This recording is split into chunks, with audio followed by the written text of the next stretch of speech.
할렐루야, 반갑습니다.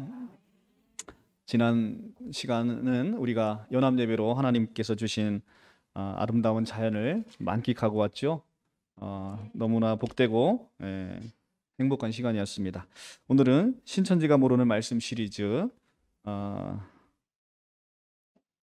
다섯 번째인가요? 오늘이? 다섯 번째인 것 같습니다. 네 번째인가요? 이게 잘못 기재한 것 같은데 다섯 번째 같습니다.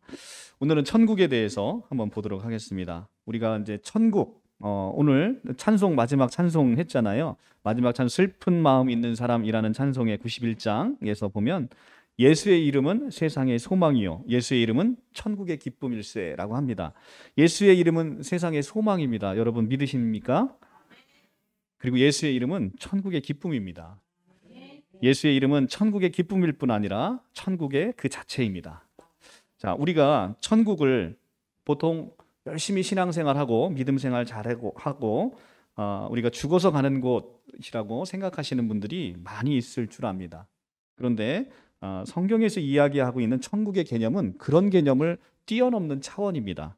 그래서 우리가 죽어서 가는 곳, 믿지 않는 사람은 지옥을 가고 믿는 사람은 천국을 가는 이런 개념은 기독교에서 이야기하는 것과는 사뭇 좀 다른 측면이 있습니다. 그래서 우리가 오늘 천국의 개념을 온전히 이해하고 우리가 신앙생활의 목표가 천국에 가는 것에 끝나는 것이 아니라 천국은 이미 신앙생활 하시는 분들은 기본적으로 종착점이 아니고 출발점이라는 사실을 여러분들이 온전히 깨달아 알았으면 좋겠어요. 그래서 그것을 알아야만 이 땅에서 나에게 임한 천국을 우리가 누리면서 살아갈 수가 있는 것이죠. 우리 그리스도교의 이해는 이 천국이라는 것은 복음서 중에서 유일하게 마태복음에만 나오는 단어입니다. 다른 복음서에는 이 천국이 나오지 않습니다. 마태복음 이외에 유일하게 나오는 본문이 디모데후서 4장 18절에 천국이라는 단어가 나옵니다. 그 외에는 천국이라는 단어를 여러분들이 찾아볼 수가 없습니다. 그러면 이 천국이라는 단어는 왜 마태복음에만 나올까? 그것은 사복음서 중에 유대인에게 쓰여졌던 이 마태복음에 있어서 유대인들의 그 하나님에 대한 두려움을 이렇게 천국이라는 개념으로 바꾸어서 표현한 것입니다. 하나님, 야훼 하나님을 부르는 것은 유대인들에게 있어서 굉장히 두렵고 어려운 일이었습니다. 그래서 이들은 하나님의 나라, 하나님이라는 표현 대신 이 천국이라는 표현으로 바꾸어서 부르게 된 것입니다. 그래서 우리는 이 병행 본문에 가게 되면 이 하나님의 나라라는 단어로 이 천국을 표현하고 있음을 알게 됩니다. 하나님의 나라라는 이 천국의 표현은 바실레이아 호데우스라는 헬라어를 쓰고 있습니다. 이 바실레이아라는 헬라어 단어는 통치하다, 다스리다라는 뜻으로 하나님의 나라의 궁극적 의미는 장소적으로 우리가 죽어서 가는 개념이 아니라 하나님의 통치 아래 있는 종말론적인 통치 주체의 개념으로 이해되어야 정확하게 이해가 되는 것입니다. 우리가 성경 본문을 한번 찾아보도록 하겠습니다. 마태복음 12장 28절을 한번 찾아볼까요? 마태복음 12장 28절입니다.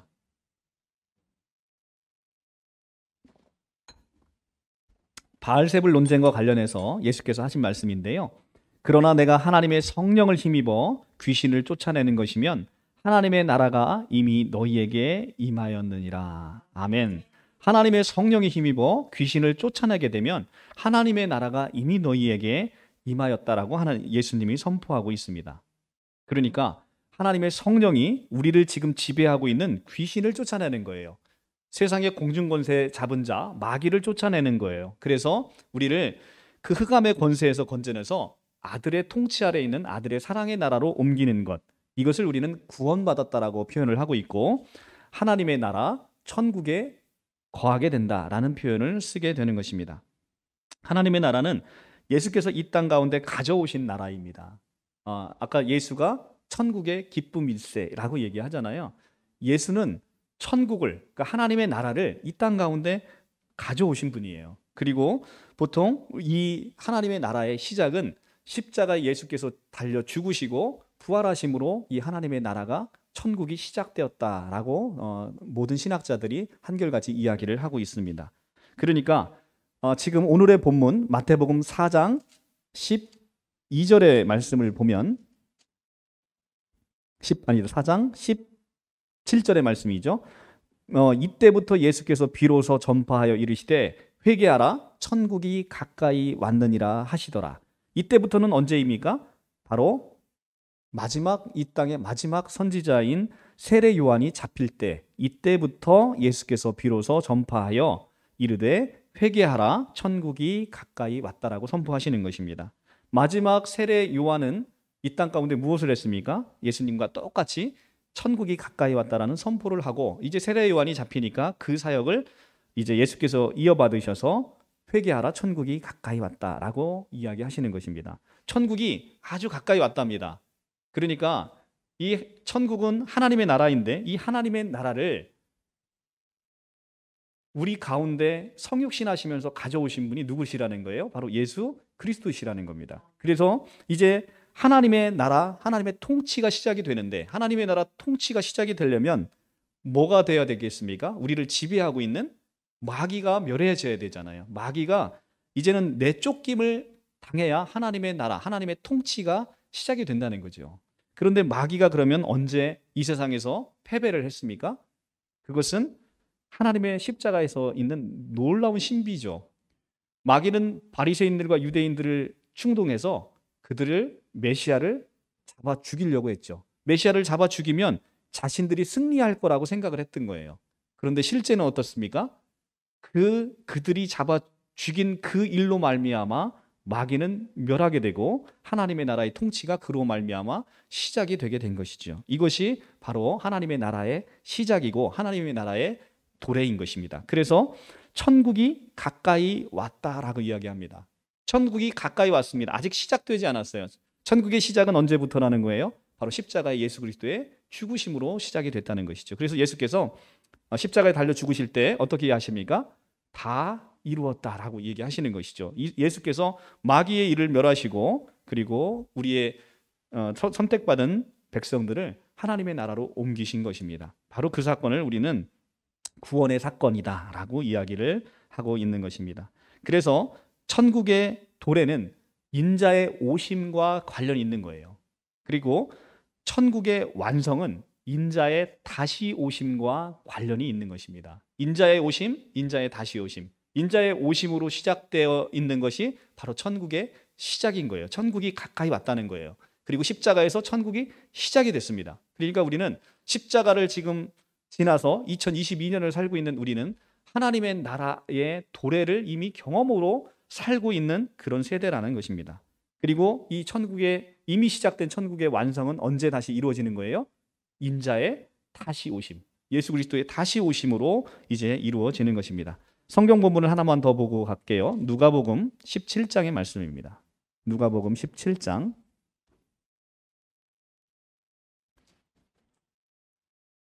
20절에서 21절입니다.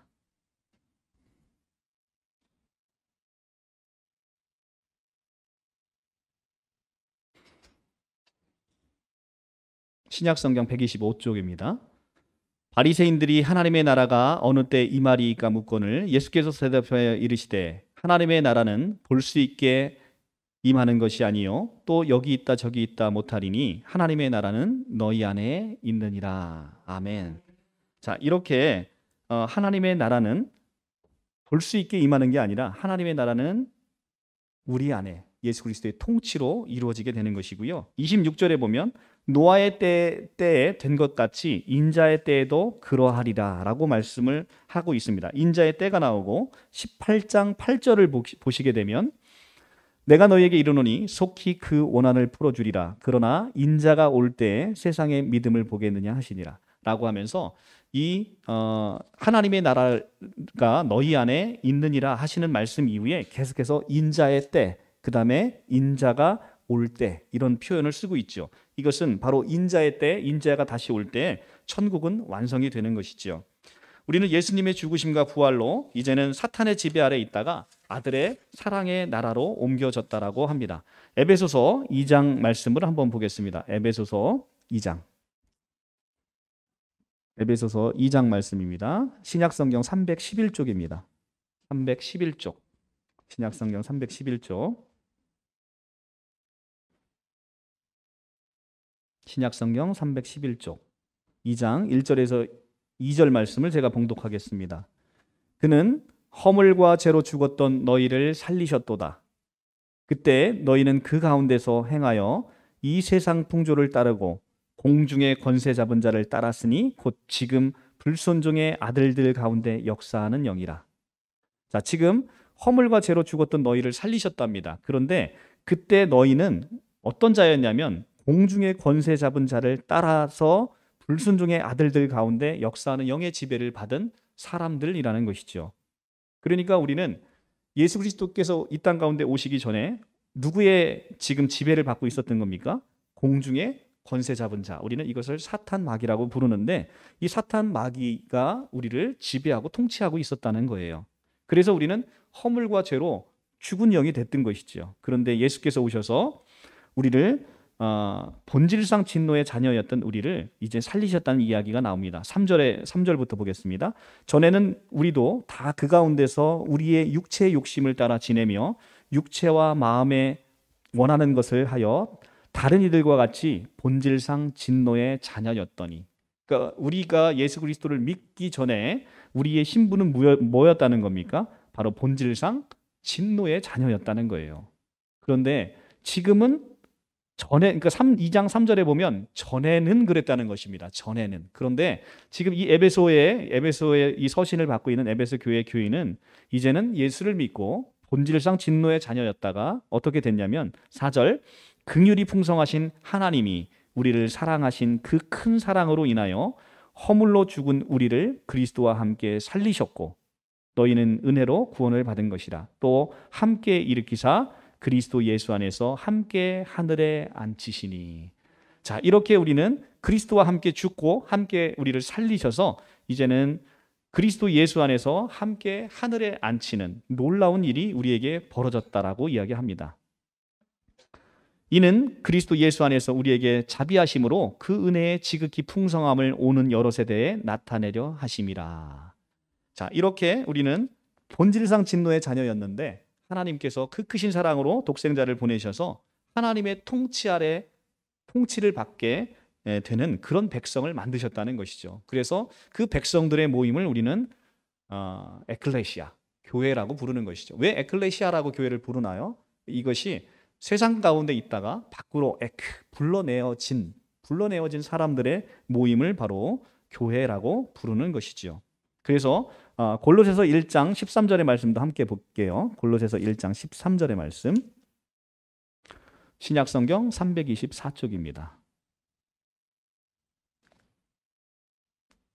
신약성경 324쪽.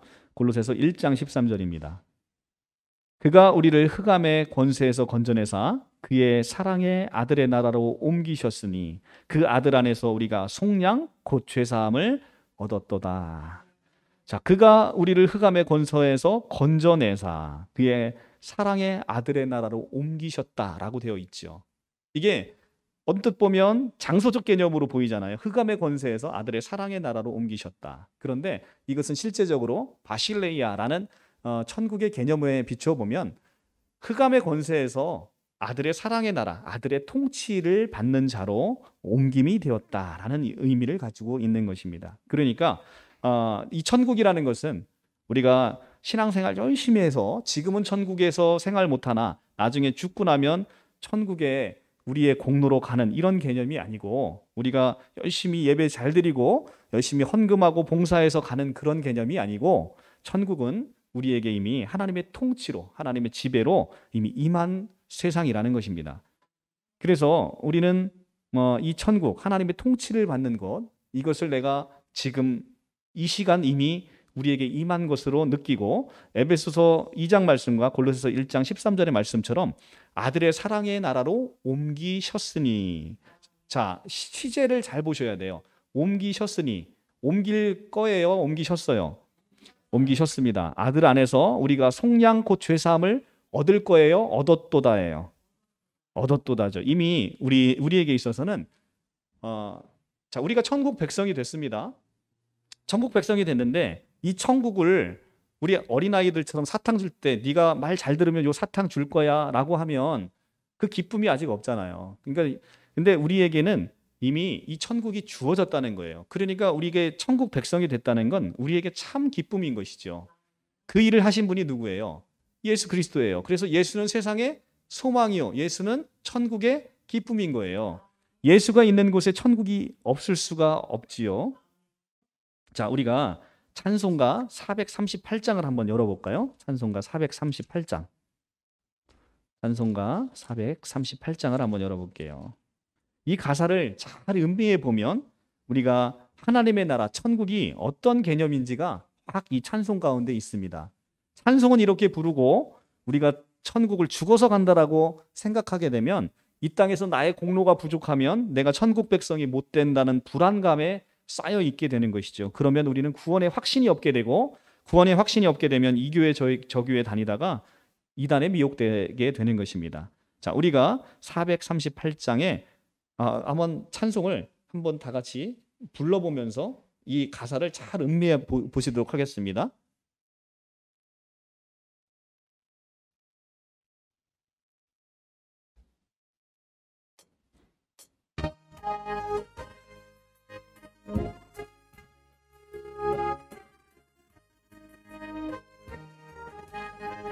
내 영혼이 은총 입어 중한 죄 짐 벗고 보니 슬픔 많은 이 세상도 천국으로 화하도다.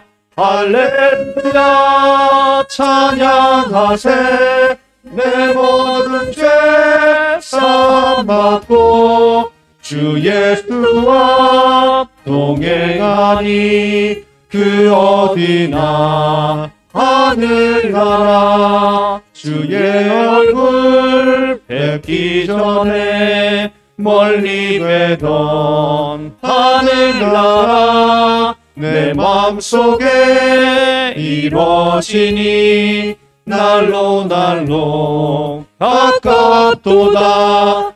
할렐루야 찬양하세. 내 모든 죄 사함 받고 주 예수와 동행하니 그 어디나 하늘나라. 높은 산이 거친 들이 조망이나 궁궐이나 내 주 예수 모신 곳이 그 어디나 하늘나라. 할렐루야 찬양하세. 내 모든 죄 사함 받고 주 예수와 동행하니 그 어디나 하늘나라. 아멘. 그죠? 이 찬양을 우리가 가사를 잘 음미해 보면 내 영혼이 은총 입어 중한 죄 짐 벗고 보니, 우리는 은총을 입어 중한 죄 짐을 다 벗었다라고 골로새서에서 이야기를 하고 있습니다. 그죠? 너희가 구속 곧 죄 사함을 받았느니라. 너희가 죄 사함을 얻었느니라. 우리가 중한 죄 짐을 벗었다는 것입니다. 근데 그 중한 죄 짐을 벗고 보니까 슬픔 많은 이 세상도 천국으로 바뀌었다는 것입니다. 할렐루야 찬양하세. 내 모든 죄 사함 받고 주 예수와 동행하니 그 어디나 하늘나라. 주 예수와 동행하는 그곳이 바로 하늘나라이라는 것입니다. 높은 산이 거친 들이 초막이나 궁궐이나 내 주 예수 모신 곳이 그 어디나 하늘나라. 자, 우리는 지금 이 땅에 살아가면서 어떤 분은 초막에 사시는 분도 있고 어떤 분은 궁궐에 사시는 분도 있을 수 있습니다. 그런데 초막이나 궁궐이나 내 주 예수 모신 곳이 그 어디나 하늘나라 천국이라고 이야기를 하고 있습니다. 여러분들 주 예수와 동행하십니까? 주 예수와 동행하시면 그 어디나 하늘나라, 그 어디나 천국을 여러분들이 사시고 있는 것입니다. 주 예수와 동행하는 천국의 삶은 바로 우리가 이 땅 가운데에서는 비록 어렵고 고난 가운데 있고 고통 가운데 있고, 그래서 우리가 초막 같은 데서 비록 살지라도 내가 내 안에 있는 주 예수의 그 풍성하신 항목을 우리가 알게 되면 우리가 그것을 가시적으로 보는 날을 소망하게 되는 것이죠. 그래서 우리는 하나님의 나라는 already but not yet이라는 우리가 종말론에서 우리가 배웠던 already not yet이라는 이 표현으로 우리가 인식을 하면 참으로 좋겠습니다. 천국은 already 이미 시작이 됐다는 거예요. 그런데 not yet 아직 완성되어 있지 않습니다. 그러니까 야, 너는 지금 천국에 살고 있어라고 할 때 어떤 분들이 여러분들에게 물어보죠. 그런데 우리 꼬라지가 왜 이 모양이야? 라고 이야기하는 분들에게 여러분들은 무엇이라고 답해야 되는 것인가요? 바로 not yet입니다. 아직 우리는 우리의 완성되어 있는 하늘의 모습을 우리가 완벽하게 우리가 볼 수가 없어요. 그런데 그것이 가시적으로 보이지 않는다고 해서 우리가 천국을 느끼지 못하는 것은 아닙니다. 우리가 우리 안에 내 주 예수 그리스도를 모시고 있고 그 예수 그리스도가 무엇입니까? 말씀이잖아요. 말씀 안에 있는 하나님의 풍성함을 우리가 알게 되면 이 땅 가운데서 천국을 already로 이미 누리고 살 수 있다는 거예요. already라는 것은 이미 시작되어 있는 천국, 우리가 시작되어 있음에도 불구하고 그것이 아직도 먼 나라인 것처럼 보게 되면 우리는 이 고통에서 헤어날 수가 없는 것이죠. 자, 이제 우리가 이제 오후 강의의 출애굽기 강의를 오늘 시간, 그다음에 다음 시간으로 끝내고 레위기로 넘어가기 전에 요한계시록의 요약을 한 2시간, 3시간 내에 마무리를 하려고 합니다. 요한계시록을 사람들이 또 너무나 원하고 있어서 제가 간단하게, 물론 요한계시록을 강의해서 유튜브에 다 올려놨습니다만 그것을 더 간단하게 축약을 해주기를 원하시는 분들이 많아서 다시 요한계시록으로 넘어갑니다만, 요한계시록에 가면 2, 3장에 고통받고 있는 이 땅의 교회의 모습이 나타납니다. 우리 교인들은 바로 이런 모습으로 살아가는 거예요. 이 땅에 고통받는 자로서 요한계시록 2, 3장을 살아가고 있는 이 땅의 교인과 교회로서 살아가고 있습니다. 그런데 우리의 실존은 무엇이라는 겁니까? 요한계시록 4장, 5장이 우리의 실존이라는 거예요. 하늘나라에서 이미 아름답게 구현되어 있는 요한계시록, 그 교회는 이미 그렇게 하나님의 나라가 아름답게 완성이 되어 있어서 여러분들은 그 하나님의 아름다운 나라 안에서 살고 있다는 것입니다.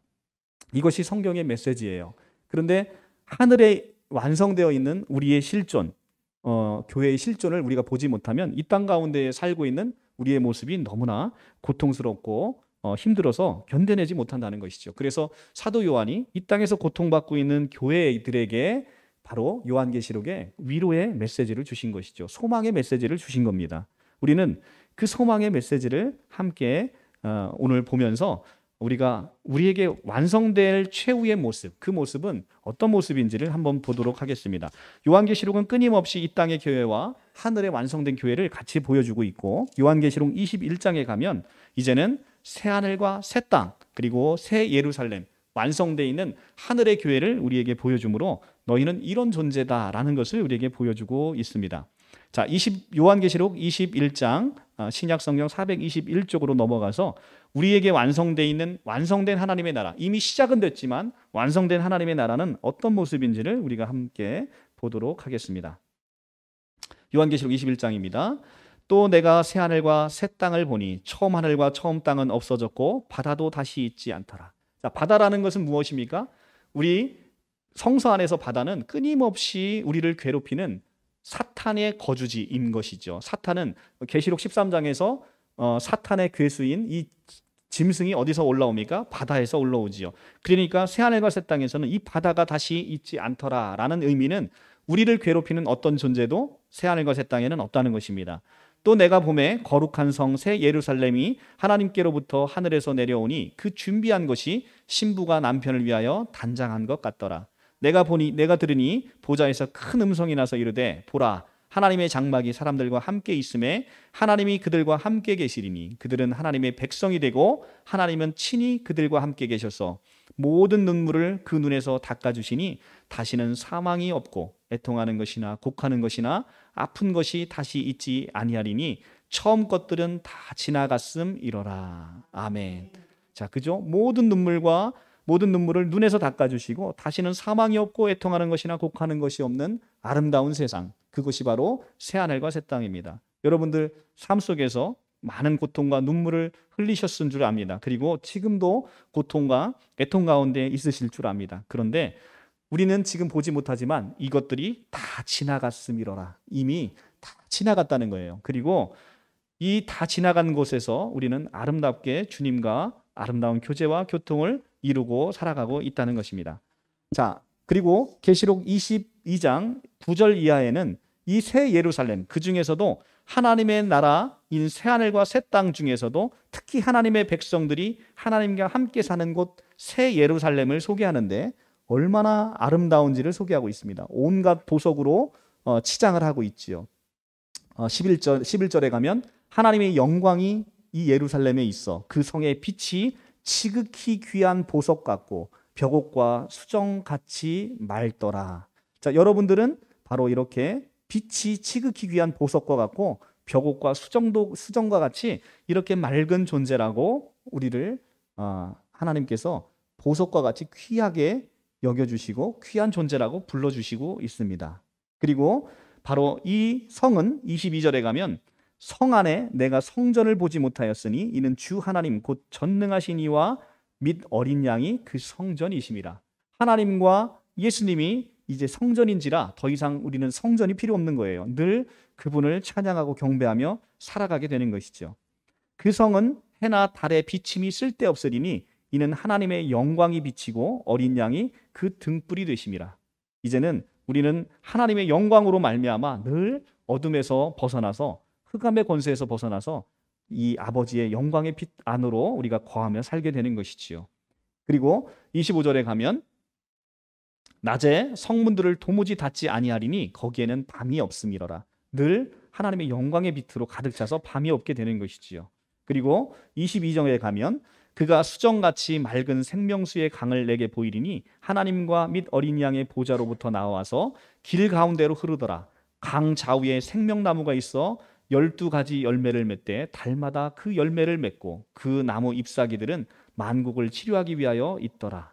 다시 저주가 없으며 하나님과 그 어린 양의 보좌가 그 가운데 있으리니 그의 종들이 그를 섬기며 다시는 저주가 없고 생명수가 가득 흘러나오고 생명나무가 가득 있어서 달마다 열매를 맺는 그 아름다운 곳에서 우리가 살게 되는 것이죠. 자, 여러분들 지금 읽는 모습을 보면서 무엇이 떠오릅니까? 바로 에덴 동산이 떠오르는 것이죠. 첫사람 아담에게 놓여있던 에덴 동산이 지금 생각나지 않습니까? 좌우에 생명수가 가득 흐르고 생명나무 열매가 있는 바로 그곳. 그런데 유일하게 없는 것이 바로 선악나무이죠. 첫 에덴 동산에는 선악과가 있고 생명나무가 있었어요. 그런데 우리를 괴롭혔던 선악과는 이제 다시 없어서 22장 3절에 다시 저주가 없으며, 그죠? 이제 다시는 선악과를 먹고 타락하는 인류가 없어지는, 다시는 저주가 없는 세상, 바로 그것이 새하늘과 새 땅이고 거룩한 성 예루살렘에서 살게 되는 세상에서의 삶이라는 것입니다. 그러니까 지금 요한계시록은 무엇을 얘기합니까? 첫사람 아담에게 놓여 있어서 하나님과 아름다운 교제와 교통 가운데 있었던 그 에덴 동산의 회복, 그래서 하나님과의 관계 회복, 하나님이 나의 이제는 동반자가 되시고 또 나의 신랑 되시는 바로 그곳이 바로 에덴 동산이고 파라다이스고 그곳이 하나님의 나라라고 지금 이야기를 하고 있는 것입니다. 자, 오늘 마지막 본문입니다. 마태복음 11장으로 넘어가 보겠습니다. 마태복음 11장. 신천지가 이러한 성경적 개념을 이해하지 못해서 나오는 엄청난 해석의 오류를 제가 지적해 드리도록 하겠습니다. 마태복음 11장 11절입니다. 17쪽, 성경 17쪽입니다.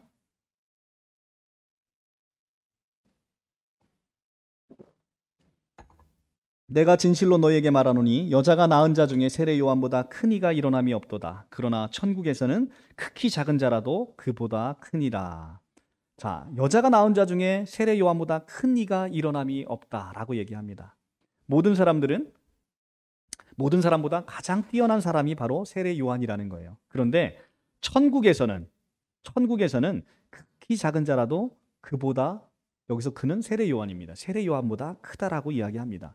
신천지가 이 말씀이 이해가 되지 않으니까 세례 요한이 천국에 가지 못하고 배도했다라고 이야기를 하고 있는 성경 구절입니다. 성경을 무식하게 풀어도 참으로 무식하게 푸는 대목이 아닐 수가 없지요. 여자가 낳은 자 중에 가장 큰 세례 요한, 그리고 이 세례 요한은 마태복음 21장에서 예수님께서 극찬을 한, 죽고 나서도 세례 요한이 죽은 이후에도 의의 도로 온 세례 요한을 극찬하고 있는 모습을 우리가 보게 되죠. 그런데 이 세례 요한이 천국에서는 극히 작은 자라도 세례 요한보다 다 크다는 거예요. 이 땅에서 가장 큰 자인 세례 요한보다 천국에 있는 여러분들은 더 위대하고 크다라고 지금 예수님이 이야기하고 있다는 것입니다. 이것이 도대체 어떤 의미입니까? 바로 천국은, 세례 요한은 이 땅의 마지막 선지자예요. 그래서 예수님이 오시기 전에 회개하라, 천국이 가까이 왔다라고 선포하고 다니고 있었죠. 그런데 이 세례 요한은 하나님의 나라, 천국의 도래 앞에서 죽습니다. 그러니까 천국의 도래를 이 땅에서 누리지 못한 마지막 위대한 선지자였던 거예요. 하나님의 나라와 천국은 언제 시작됐다고 했습니까? 십자가의 죽으심으로. 십자가에 달려 죽기 전에 세례 요한이 먼저 죽지요. 마태복음 14장에서 죽잖아요. 그리고 나서 예수님은 십자가에 달려 그 이후에 죽게 되는 것이죠. 그러니까 하나님의 나라를 코앞에 두고 이 땅에서 천국을 보지 못하고 산 마지막 위대한 사람이라는 거죠. 여자가 낳은 자 중에 가장 위대한 사람은 십자가 이후에 태어나서 하나님을 이 땅 가운데서 하나님의 나라를 누리며 사는 여러분보다 아주 볼품없는 사람이라는 거예요. 그러니까 천국에 사는 여러분들이 얼마나 위대한 사람인지를 지금 이야기해주고 있는 대목이지요. 자, 바로 뒷장에 보면 우리가 그 의미를 더 자세히 알 수 있습니다. 13장 17절입니다. 13장 17절입니다. 자, 우리 다 같이 13장 17절은 합독하겠습니다. 시작. 내가 진실로 너희에게 이르노니 많은 선지자와 의인이 너희가 보는 것을 보고자 하여도 보지 못하였고 너희가 듣는 것을 듣고자 하여도 듣지 못하였느니라. 아멘. 많은 선지자들과 의인이 너희가 보는 것을 보고자 하여도 보지 못했대요. 이것이 뭡니까? 바로 하나님의 나라예요. 하나님의 나라 천국을 보고자 해도 보지 못했다는 거예요. 그런데 너희는 보고 있다는 거예요. 그리고 너희가 듣는 것을 듣고자 하여도 듣지 못하였다는 거예요. 이게 무엇입니까? 바로 하나님의 나라의 기쁜 소식이죠. 복음입니다. 우리는 예수 그리스도, 예수로 말미암아 하나님의 나라와 이 복음의 기쁜 소식을 우리가 가지고 있지요. 그리고 가지고 있을 뿐만 아니라 우리를 성전 삼으셔서 하나님의 성령이 우리에게 오신다는 것입니다. 오늘 오후에 구약 성경에서 보시면 알겠지만 하나님은 너무나 존귀하시고 고귀하시고 거룩하신 분이어서 죄로 가득한 우리는 하나님의 곁에 가까이 갈 수조차 없습니다. 그래서 오로지 제사장만이 깨끗하게 자기의 그 죄를 속한 다음에 1년에 한 번 하나님의 곁에 갈 수가 있음을 허락받은 것이죠. 그런데 신약의 오늘 우리 백성은 매일매일 하나님과 동행할 수 있는 거예요. 왜냐하면 우리를 성전 삼으셨고 하나님이 우리 안에 거하셨기 때문에. 그러니까 사도 바울이 이야기하잖아요. 너희는 너희가 성전인 것과 하나님의 성령이 너희 안에 거하는 걸 알지 못하느냐라고 이야기하지 않습니까? 우리는 그토록 그 거룩하신 하나님을 우리에게 몸에 같이 거하면서 함께 살고 있는 거예요. 그래서 우리는 많은 선지자들과 의인들이 우리가 갖고 싶은 걸 갖고 싶어도 갖지 못했고 우리가 보고 싶은 걸 보고자 해도 보지 못한 거예요. 그래서 히브리서 11장에는 많은 의인들을, 믿음의 선진들을 예시합니다. 그러면서 무엇이라고 얘기하냐면 아브라함, 이삭, 야곱, 모세, 정말 이름만 들어도 기라성 같은 이 믿음의 선진들이 증거는 받았으나 약속을 받지 못했다라고 이야기합니다. 그런데 너희는 어떻다는 거예요? 너희는 이 약속을 받았다는 거죠. 이 약속은 뭡니까? 예수 그리스도의 십자가의 죽으심과 부활로 말미암아 도래하는 하나님의 나라인 것이죠. 그러니까 너희는 이 아브라함과 이삭과 야곱도 받지 못했던 이 하나님의 약속, 이것을 받고 사는 이 땅에서의 믿는 자들, 이들을 믿음의 조상들이 부러워했다는 것입니다. 믿음의 조상들이, 그러니까 여러분들이 지금 이제는 육신의 장막이 다 거쳐서 하늘나라 가면 누가 여러분들을 부러워한다는 거예요? 아브라함이 부러워한다는 거예요. 이삭이 부러워한다는 거예요. 야곱이 부러워한다는 겁니다. 무엇을? 여러분의 안에 있는 하나님의 나라, 천국을. 근데 그것을 이루신 분이 바로 예수 그리스도이시라는 것입니다. 예수 그리스도를 우리가 함께 우리 마음에 오셔서 우리 안에 함께 거하시고 또 함께 살아가는 우리가 얼마나 위대한 천국의 시민, 하나님의 나라 백성인지를 이 시간 온전히 깨닫게 되면 더 이상 이렇게 이단의 잘못된 해석에 미혹되는 일이 절대 없을 것입니다. 다시 한번 오늘 말씀을 정리해 보겠습니다. 자, 예수는 세상의 소망이죠. 예수는 천국의 기쁨입니다. 그리고 예수는 천국 그 자체입니다. 예수를 소유한 자는 천국을 이미 소유한 자예요. 그리고 예수를 소유한 자는 이미 구원받은 자고 구속함을 받은 자입니다. 이제 여러분들이 갖고 있는 이 천국 백성, 이 새 예루살렘, 이제는 다시는 사망이 없고 눈물이 없고 곡하는 것이나 애곡하는 것이나 고통이 없는 그곳에서 살아가는 여러분들을 우리는 크리스찬이라고 부르게 되는 것이죠. 여러분들은 이미 흑암의 권세에서 건져내서 아들의 사랑으로 옮겨진 에클레시아, 바로 아름다운 교회 공동체입니다. 그래서 여러분들이 비록 지금은 고통스럽고 힘들지라도 이미 완성되어 있는 여러분들의 모습은 너무나 아름답고 존귀하고 보배롭고 귀하다라고 말씀을 하고 있습니다. 하나님이 여러분들을 참으로 세상의 무엇보다도 귀하고 보배롭다라고 여러분들에게 사랑 고백을 하십니다. 여러분들의 그 음성, 하나님께서 여러분들을 부르시고 여러분들의 내가 너를 존귀하게 여기노라라는 하나님의 그 음성을 들으시면서 오늘도 감사와 기쁨과 평안이 넘치시기를 간절히 기도합니다. 기도하겠습니다.